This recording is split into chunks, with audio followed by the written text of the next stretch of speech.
Assalamualaikum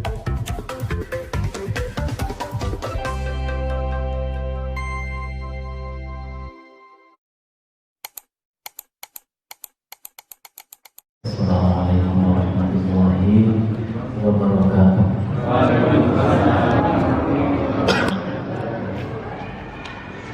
Alhamdulillahirabbil alamin. Shallallahu ala sayyidina Muhammadin wa ala alihi wa ashabihi ajma'in. La haula wa la quwwata illa billahil aliyyil azim. Para bapak dan ibu yang saya muliakan,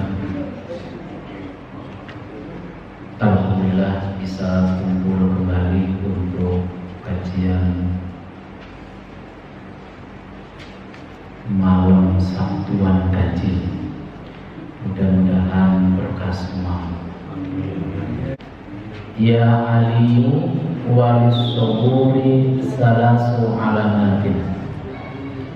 Ya aliyu hai Ali, kata Rasulullah, walis soburi, bagi orang yang sangat sabar. Kalau sobur artinya sangat sabar. Kalau penyabar sobir.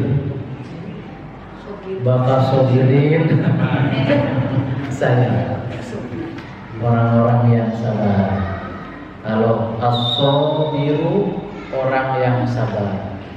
Kalau as-sobru kesabaran. Tapi kalau sobur orang yang pandai bersabar atau orang yang sangat sabar. As-syukru syukur. Orang yang bersyukur bahasa Arabnya syakir. Kalau penyukur banget, orang yang pandai berterima kasih, syakur. Sobur. Maka walis soburi, bagi orang yang penyabar, sangat sabar, salasu alamatin, mempunyai 3 tanda. 1. As-sabru ala ta'atillah, sabar taat kepada Allah Ta'ala. Was-sabru alal musibati, yang kedua sabar menghadapi musibah. Was-sabru ala qada'illahi, yang ketiga sabar menerima qadanya Allah, ketentuan Allah atau takdirnya Allah. Kalau takdir itu qada yang sudah terrealisasi, namanya takdir atau qadar. Tapi kalau takdir qadar yang belum terrealisasi, belum dibuktikan, masih tertulis dalam rencana besar Allah yang tertulis di dalam Lauh Mahfuz, namanya qada. Maka ada istilah qada dan qadar. Kalau qada itu catatan Allah untuk kita yang masih ada di Lauh Mahfuz, kemudian programnya Allah itu direalisasi, dibuktikan. Nah, buktinya itu disebut qadar atau takdir. Baik Bapak Ibu, orang yang menyabar, kata Rasulullah SAW, sedikitnya mempunyai 3 indikasi, 3 tanda atau 3 ciri. Yang pertama, as-sabru ala ta'atillahi ta'ala, sabar melaksanakan taat kepada Allah Ta'ala. Ternyata untuk taat kepada Allah juga dibutuhkan kesabaran. Dan orang yang taat kepada Allah didasarkan kepada ketabahan dan kesabaran, itu bagian dari ciri seseorang yang memiliki jiwa penyabar. Tidak hanya sekedar sabar, tapi dia betul-betul berjiwa penyabar. Sayyidina Ali berperang dengan orang kafir. Sayyidina Ali berperang dengan orang kafir. Orang kafir terjatuh. Ketika orang kafir itu mau ditebas oleh Sayyidina Ali dengan pedangnya, orang kafir itu meludahi Sayyidina Ali. Ketika kafir jatuh, Sayyidina Ali ambil pedang mau ditebas orang kafirnya meludahi muka Sayyidina Ali. Sayyidina Ali enggak jadi, Pak, menebas lehernya orang kafir. Lamun sampean pribadi, Pak, cacak sekali, Pak, dijadikan dem-dem.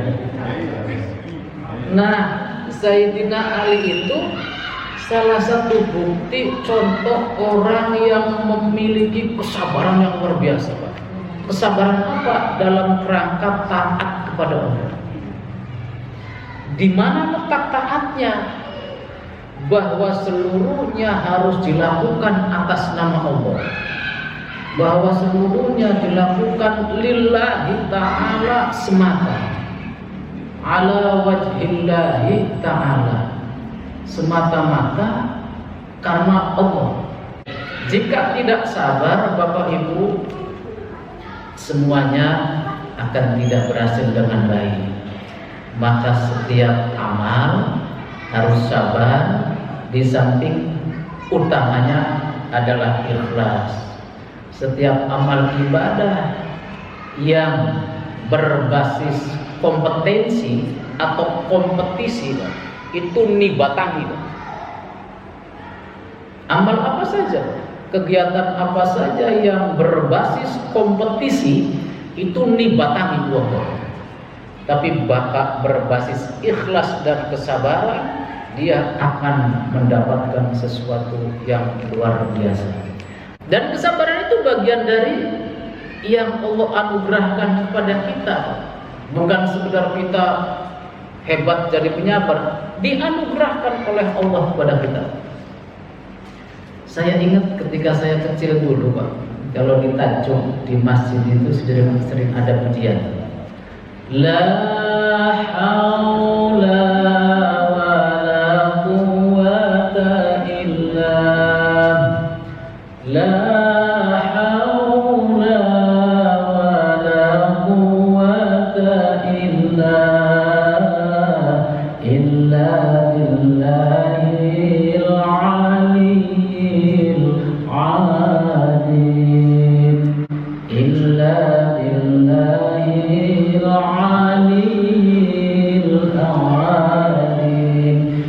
di Losari. Biasanya itu kalau subuh, kula boten saged nglampahi taat, kula boten saged ninggal maksiat, angin pitulunge Allah kan maha angin pitulunge Allah kang maha kudarat. Sabar taat kepada Allah, dan sabar itu bagian dari anugerah yang Allah kasih untuk kita. Baik, kita lanjutkan.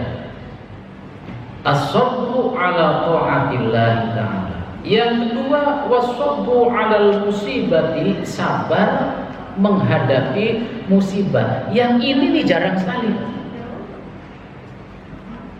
Sabar menghadapi musibah. Sebut saja ada musibah kecil-kecilan lah, misalnya puyeng, lara weteng. Misalnya lara weteng 3 hari, sehat 3 tahun. 3 tahun dengan 3 hari banyak mana, Bu? Bahkan sehat 30 tahun, lara weteng 3 hari. Ketika lara weteng, Pak, Apa yang kita sebut, Gusti, saya ini punya dosa apa? Weteng melilit-melilit wae. Tanya Gusti, saya punya dosa apa? Jarang yang, ya Allah, terima kasih saya dikasih lara weteng. Anak beli. Ya Allah, terima kasih saya dikasih lara weteng. Dengan seperti ini saya ingat Engkau ya Allah. Bapak Ibu, ada hadis Rasulullah SAW, jika Allah cinta kepada seseorang, Allah uji orang itu. Dan ketika diuji menyebut namanya, dia diampuni. Kata Allah, saya suka sekali kepada hambaku yang apabila mendapat ujian, setiap saat dia menyebut namaku sambil menangis, sambil merintih. Allah suka kepada rintihan kita, tapi sambil nyebut Gusti. Dan kita itu sering diingatkan kepada Allah dengan cobaan. Wis gampangnya begini, ibu-ibu nih punya jari 5 semua. Coba satu saja Bu nggak bisa nekuk. Misalnya ngejejer, ngejejer. Asam urat anak ningkene. Apalagi naik motor nyambel beli dadi Bu. Allah kasih asam urat di sini supaya dia tahu bahwa ternyata ini nikmat dari Allah yang kita lalai mensyukurinya. Ada nggak Pak di antara kita yang habis sholat, ya Allah terima kasih jari utuh 5 waras bisa nekuk kabeh? Ada nggak Bu? Lah nggak ada Bu, kalau Ustaz ada nggak percaya saya. Sampeyan iku pas syukuran bakal oleh duit syukuran, oleh rezeki syukuran, oleh hadiah syukuran. Dan ujian itu ada yang datang dari kita sendiri, ada yang dari istri, dari suami, kadang-kadang datang dari anak, dari keluarga, ada yang dari tangga loh, ada yang dari teman sekantor, sepasar, sejalan, atau satu masjid dan sebagainya. Ujian itu datang dari berbagai tempat, dari berbagai tempat. Ujian datang dari berbagai tempat. Mudah-mudahan setiap saat dikasih ujian, kita diberikan kesabaran oleh Allah Subhanahu wa taala. Yang ketiga, wasabru ala qada'illahi, dan sabar atas ketentuan Allah. Sabar atas ketentuan Allah. Bapak Ibu yang saya muliakan, kita sering begini. Kenapa saya seperti ini, tidak seperti itu? Yang 5. Kok saya begini sih Gusti? Ora duwe motor, duwe mumuwe sepeda siji, rem beli pakem. Kenapa tidak seperti dia? Bapak pun si Gusti boro-boro sepeda, motor anak siji-siji, mobil punya, ibunya nyetir sendiri, bapaknya bawa mobil sendiri. Kata kita, karena kita membandingkan diri kita dengan orang lain dari sisi itu. Bakal pula mobil duwe, motor duwe, tapi dugdeg bae kumae. Ngerti dugdeg? Apa dugdeg? Itu orang itu tuh Gusti motor tahun 70, tetapi kelihatannya Masya Allah, saya lihat keluarganya indah sekali, Masya Allah. Iri Pak, kita iri kepada orang lain dari sisi lain, orang lain iri pada kita dari sisi yang lain. Oleh karena itu, jare wong tua zaman bengen, urip iku pasawang-sawang. Sing enak jare Kang Nawang. Enak banget ya jadi ustaz, bisa baca kitab. Jare sampean Pak, tahu nggak Pak, saya diancamnya lebih berat daripada bapak-bapak loh Pak. Lamun sampean gawe dosa siji, saya gawe dosa siji Pak. Dosanya sama yang dilakukannya. Ulama dosanya berlipat-lipat Pak, karena tahu maknanya Quran. Jadi mendingan dari wong bodoh Pak.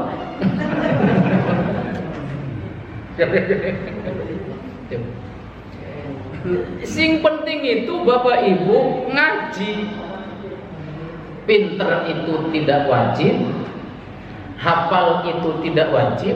Yang wajib adalah datang ngaji. Itu yang wajib, Pak. Enggak pinter juga enggak apa-apa. Enggak hafal enggak apa-apa. Yang penting datang ngaji. Wajibnya itu datang, bukan pinter dan hafalnya enggak. Wajib. Siap ibu-ibu kalau enggak ngaji di sini, di rumah lagi ngapain? Kok saya seperti ini? Si itu kok seperti itu? Bapak-bapak, yakinlah bahwa keadaan kita semuanya seperti ini. Kata Allah, ini yang terbaik untuk kita. Pak, Bu, lamun sampean jadi menteri, saya nggak yakin sampean ngaji begini. Perasaannya, kalau sampean jadi menteri, saya nggak yakin sampean akan jamaah setiap saat. Sedikit-sedikit meeting terus lah. Zaman SDSB, taporkas ya dulu, SDSB. Ada ibu-ibu kampung yang dapat 1 miliar tuh Pak, di televisi tuh, saya lihat di televisi. Kabarnya beberapa hari berikutnya mati. Mungkin pingsannya shock, biasa nyegel duit 500 perak, orang 500, 1 miliar Pak. Nah, dadak manastis loh Pak, Kang beli biasa sih. Itu artinya apa? Cari gusto ngaku siraku pantas ada miskin, lamun miskin kumurip sira sampai itu Bang. Terimalah kodoknya Allah, itu yang terbaik. Ibu sekarang jadi apa? Seperti ini, itu yang terbaik. Bapak-bapak posisinya sekarang sebagai apa? Itu yang terbaik. Itulah kodoknya Allah, terima saja, terima. Terima dengan indah, terima dengan lapang dada. Ini adalah ketentuan Allah. Maka pada saatnya kita nanti akan dirubah takdirnya, sebab kata Rasulullah SAW, tidak ada yang bisa merubah takdir kecuali doa. Hadis itu sahih. Tidak ada yang bisa merubah takdir kecuali doa. Maka jangan berhenti berdoa. Jangan berhenti berdoa. Baik, terima ketetapan Gusti Allah. Wong sabar tandai telu, penyabar banget. 1, sabar taat kepada Allah. 2, sabar ngadepi musibah. 3, sabar menerima ketetapan Allah. Wis. Walid ta'ibilan iku tetep kadua wong kang tobat salah alamatin utawi ono telu piro alamat.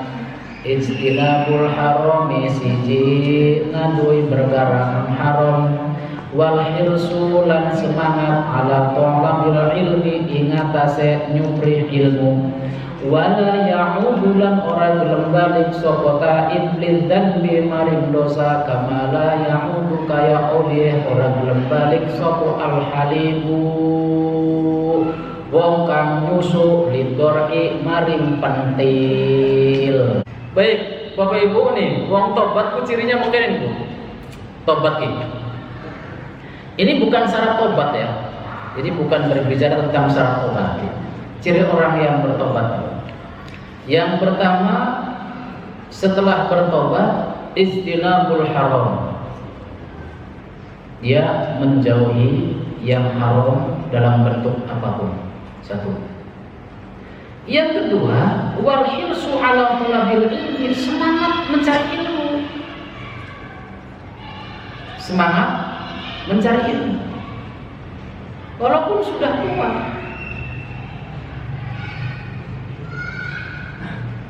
Ada orang yang mandek ngaji Pak. Lah, wis sewidak 5. Ari ngaji ku pantes ku bocah nom. Lah Bapak Ibu yang saya muliakan, Abu Bakar Siddiq itu Pak, ngaji itu tidak berhenti sampai meninggal dunia. Bahkan belajar Qur'annya saja 23 tahun loh. Abu Bakar Siddiq loh Pak. Itu belajar ngaji 23 tahun sampai gurunya wafat, Rasulullah. Dan ketika Rasulullah wafat, Abu Bakar Siddiq itu masih ngaji Pak kepada sahabat-sahabat yang lainnya. Jadi kalau merasa tua enggak ngaji, tua siapa kalau Abu Bakar Siddiq kok? Ayo, saya doakan yang pada ngaji panjang umur semua, sehat-sehat semua. Jadi kalau tua rasa sepuh nggak ngaji, ya saya itu sepuh mana dengan Abu Bakar Siddiq? Abu Bakar Siddiq itu Pak belajar Qur'annya saja 23 tahun. Dan setelah gurunya wafat meninggal dunia Rasulullah, kemudian beliau masih ngaji pada sahabat-sahabat yang lainnya. Sampai kepada sahabat Ibnu Abbas yang masih muda, itu bagian dari gurunya Abu Bakar Siddiq. Ibnu Abbas kan masih muda waktu itu. Itu menjadi gurunya Abu Bakar Siddiq. Itu menjadi gurunya Abu Bakar Siddiq. Ada lagi yang berkata, Ustaz, saya ini pejabat, presiden, masa ngaji? Bapak Ibu kalau merasa menjadi pejabat kemudian nggak ngaji, pejabat mana dibanding dengan Umar bin Khattab? Umar bin Khattab itu menjadi presiden terbaik setelah Rasulullah yang mempresideni Mekah Madinah. Sampai ada buku namanya The Hidden Ranking of the Most Influential Persons in History, yang nulisnya namanya Michael Hart.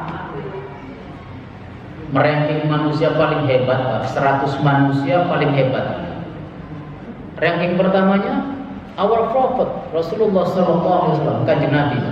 Ranking ke-53 Umar bin Khattab. Itu saking hebatnya Umar bin Khattab. Itu presiden sukses loh, Umar bin Khattab.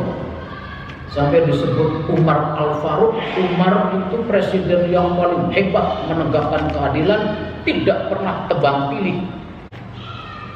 Anaknya Umar bin Khattab ada yang namanya Abi Syahmah, berbuat kesalahan, kemudian diadili, yang jadi hakimnya ayahnya Umar bin Khattab, dan dijatuhi hukuman kena pukulan 100 kali, meninggal dunia Pak. Anak meninggal dunia di tangan ayahnya karena anaknya berbuat tidak baik. Maka sejak itu Umar bin Khattab disebut Umar Al-Faruq, Umar yang bisa menegakkan keadilan, bisa memisahkan mana yang batil dengan mana yang hak. Ngaji Quran bae 23 tahun. Barang pula kalau sampeyan nembe apal Iqra juz 6. Durung pati lancar pisan. Bapak Ibu yang duitnya banyak, sampeyan itu Pak Bu, jika dibandingkan kekayaannya dengan Utsman bin Affan, Utsman bin Affan itu konglomerat pada saatnya, Pak. Pada zamannya itu konglomerat. Utsman bin Affan duitnya banyak, itu belajar Qur'annya 23 tahun.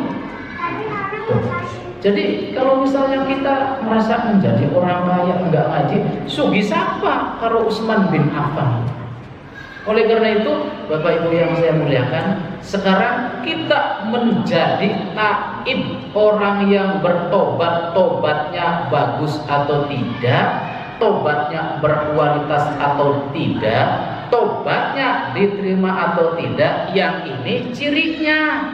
Kalau yang disebutkan oleh kitab yang lain itu syarat-syarat tobat, Pak. Ini mah ciri orang yang bertobat nih, Pak. 1, istinabul haram, mau menjauhi yang haram.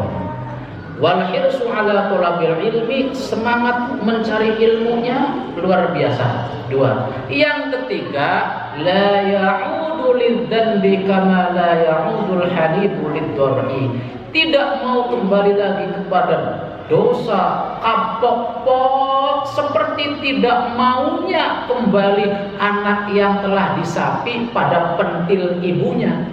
Nah sekarang ada nggak bapak-bapak atau ibu-ibu yang mau menyusu kepada ibu kandungnya? Silakan Pak.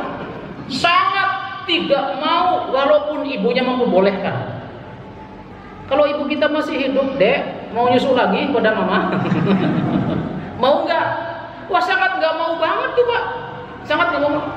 Sangat tidak mau. Lah orang yang tobatnya diterima oleh Allah tidak mau kembali kepada dosa, seperti tidak maunya orang yang sudah disapi kepada ibunya netek lagi, nggak mau. Begitu. Jadi wis ampun-ampunan sama dosa. Ini indikasi orang yang tobatnya diterima oleh Allah Subhanahu wa taala. Mudah-mudahan yang pada ngaji dapat berkah semua, sehat-sehat semua, anak cucunya soleh dan solehah semua. Al-Fatihah.